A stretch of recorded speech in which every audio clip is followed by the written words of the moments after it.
to provide information as it became available to members of the public about the novel coronavirus, and we've consistently done this. Today we're providing another update, and I'll be introducing Dr. Henry in a moment. Tomorrow at 9:30 we'll be providing, as we are weekly, information on the number of people who are tested in British Columbia through the BC CDC, the number of tests that are conducted at the BC CDC that will be released tomorrow at 9:30. And with that, I want to introduce Dr. Henry. Thank you very much, and welcome this afternoon. So there's a couple of updates we have this afternoon, first of which is that we have identified 2 new presumptive positive cases. Both of them are related to the case we announced on earlier this week. I'm not sure what day it is, from Tuesday this week. And further investigation within that household has identified that 2 people who are both visitors from Hubei province were in contact with the individual who was a case that we announced on Tuesday. So these 2 visitors are a man and a woman in their 30s, and they have had illnesses that are compatible with the novel coronavirus, and in the course of the investigation they have both tested positive. And we are, having done the epidemiology and the investigation within that household, one of these individuals is very likely, and we're quite confident, is the source for the case that we announced on Tuesday here in British Columbia. So just to clarify a few of the issues around the household, there was some concern expressed to me that perhaps there was asymptomatic transmission. That is not the case. The individual who was the source for our second case did have a compatible illness, but it was a relatively mild illness. And that is something that we're recognizing more and more from the cases that have been recognized in China, that young people, particularly young healthy people, can have very mild illnesses that may appear like a cold. This person did not seek medical attention for his illness, and is likely the source of the illness in the woman that we identified earlier this week. So Vancouver Coastal Health continues to monitor and closely provide assistance to these people. They all remain in the household in the Vancouver Coastal Health region, and they're all in isolation. So a number of close contacts as well as the 3 cases. So this is the major update we have today. The other piece that is somewhat related to this is the changing recommendations that I spoke to earlier this week around people who have come from Hubei province. And we know that the number of people who are leaving Hubei province now is now quite small, and in the order of 50 to 60 people a day across the country. However, we also know that there are people who are in BC here now, who have been in Hubei province, and as this case demonstrates, may have had a mild illness compatible with this, and may have issues with others in their close contact who may be incubating this disease. So for that reason, we're reaffirming again the importance of monitoring for symptoms, and for people who have been in Hubei within 14 days, to make sure that they self-isolate and stay away from others. So what we're asking people to do is to stay away from work and to keep children home from school for the 14-day incubation period for those who have been in Hubei province or have had close contact, so living in a household with somebody from Hubei province. We're also asking them to contact us in public health, and you can do that by calling your local public health office or by calling 811, and we'll connect you with your local public health office so we can support you in how to do that and how to monitor for symptoms, the types of things that you might have questions about how to do this effectively. We've also notified our partners, for example, in education, about these measures and the importance of these measures.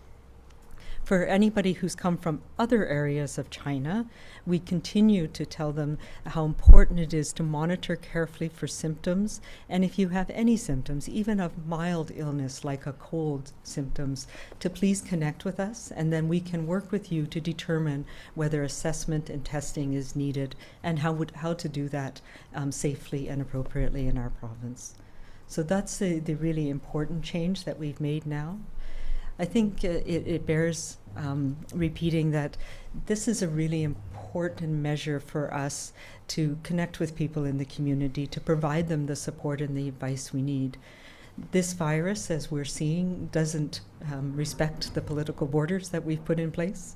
It doesn't respect it moves around the world, transmitted through the air. So we need to all be cognizant of the fact that we're vulnerable together as a global community to this virus. It's a time when we need to work together, we need to support each other. And we have been hearing some very disturbing references to China and Chinese people, and the fact that Chinese communities are feeling at risk here. And this is a time where we need to work together and support each other. These viruses know no boundaries, and it is something that we all need to do collectively to support people. If we start ostracizing people because they're sick, that makes it much more difficult for us to do our job in public health, to identify people and to be able to support and monitor them and safely care for them when they have this illness. Other than that, we'll be happy to take questions, or I'll turn it back to the Minister. Yeah.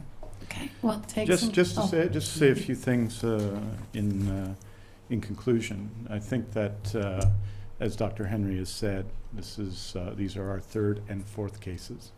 There are that everyone is self-isolating. That we're talking about effectively 2 homes and 4 cases. Tomorrow we're going to have an update on the number of people we're testing, but you can understand that's a significant number of people. And just to reiterate the things that Dr. Henry is saying that we said consistently from the beginning, people can take steps to support the situation. That involves basic things such as cleaning hands and coughing or sneezing into your elbow, or in disposing of Kleenex, the kind of basic things. And if you're sick, stay home from work. If you're sick, stay home from school. That's not just related to this, but would be related to influenza or to anything else. I want to say finally this, that I think that we can be very proud in the Canadian healthcare system. And I include in this the discussion and what happened here at the time of SARS in British Columbia under the previous government, but it was our public healthcare system responding. And I'm very proud of the way we responded then, and I'm very proud of the way we responded now. Public healthcare and the way that it works together in British Columbia is a huge advantage in dealing with issues such as this. And tolerance is not just something that's important to Canadians, but it's important. It is, in fact, our strength in responding to this. It makes our public healthcare system and our society more able to respond to these conditions when people feel, because we want people to feel that they should report when they're sick. We want people to be confident that their privacy will be protected. We want people to work and support one another. This is our strength. It's the reason that we can respond well to circumstances such as this, circumstances that feel sometimes beyond our control. So this is our strength. It's not just the tolerance of Canadian society and something to be celebrated in the abstract. It's a real strength for our public healthcare system. As you know as well, in the federal government, in addition to updating it and responding on the question of people coming from Hubei province and the need and the encouragement to self-isolate, the federal government has also done, I think, extraordinary work in bringing Canadians back from Hubei province, bringing Canadians back from Wuhan. As you know, the first plane is in the air now, that it'll be landing for refueling in Vancouver, and then it's going on to Trenton. And I think as Canadians, we are obviously very supportive of this action and very hopeful and confident that it'll all go well on the flight and the trip, and we're very supportive of this action. So thank you very much, and Dr. Henry and I are able to take questions. Okay, we'll start in the room. Richard, go ahead. Dr. Henry, how do you ensure that those in isolation remain in isolation at home? I mean, that's the work of public health. We work on this all the time. There's a number of different, what we call reportable, communicable diseases that require people to take certain actions. So we follow up with people. One, we have a whole list of things that what we mean by isolation. Doesn't mean I can, go to my backyard for 10 minutes. Probably, right? But it does mean if you stay in a room by yourself, make sure that you're not sharing things like utensils where you can swap droplets and things like that. So we support people in being able to do that by providing them masks if need be, and we have daily ongoing contact with them. Sometimes that contact will be in person, and sometimes it'll be on the phone, but that's what public health does to try and support people. And this is something that I've found particularly during the SARS outbreak, and again, with the work that we do in public health, that if you ask people what you want them to do, you provide them with the supports to do that almost everybody does what you need them to do. Nobody wants to be transmitting infection to others, and it's part of our job to make sure that they are able to survive these types of conditions and to do it with our support. And I'm sure others listening were able to track a little bit better what you were explaining at the beginning, but I'm trying to understand the relationship. So there's now 4 cases in British Columbia. That's correct. 3 of them are linked. The 2 new ones today linked to the other one this week, and they're family members or they're living in the same house? What's the relationship with the case earlier this week? So the initial case earlier this week lives in the Vancouver Coast Health region. She had family visitors come from Wuhan province, and they are in the same household. So these 2 new cases today are amongst the family visitors that came from Wuhan province. They're still here in Coastal Health They are in all isolation. still in isolation in the household. That's correct. Thank you. April? In light of what we're seeing with the cruise ships in Hong Kong and Japan, for people here who have cruise travel booked over the next few months, is there any message or word of caution to them? That's something that we've been following quite a lot, and certainly the federal government has been too. These are the challenges right now when we don't know how we'll be able to potentially contain this. So I do think people need to be cautious about where their cruises might be going and the potential for this type of situation to arise. And I would refer people to the Government of Canada travel website where there's more specific information on that. Knowledge regarding the cruise near Japan, if any of them are from BC or the island? We don't know where the Canadians are from. We do know that there's over 200 and some Canadians on that one particular cruise ship, and we have heard that 2 of them have tested positive for this disease and are in hospital in Japan, as far as we're aware, and that they're receiving consular services. We don't have any information on where in Canada they're from. Okay, I think we'll take a call from Vancouver, and we have Hayden Fanshawe from BCIT News.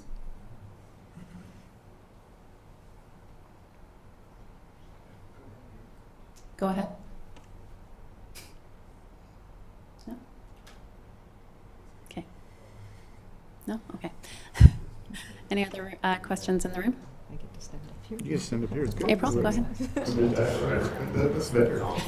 Sorry, just as a follow-up to the cruise question, when you say people should be cautious, especially depending on the where their cruise is traveling, do you mean cautious as in when you board and taking health precautions while you're on your cruise, or be cautious as in consider canceling that? I would consider, if I was going to the Government of Canada, advice right now, and the global advice right now is to avoid China travel to China. And the advice right now is to avoid unnecessary travel to China. So if you had a cruise that was stopping in areas in China, then I would, and I expect and I understand that many of the travel agencies are canceling those cruises as well. Any other questions? Okay, I think that wraps it up. Thank you. Thank you. Thank you.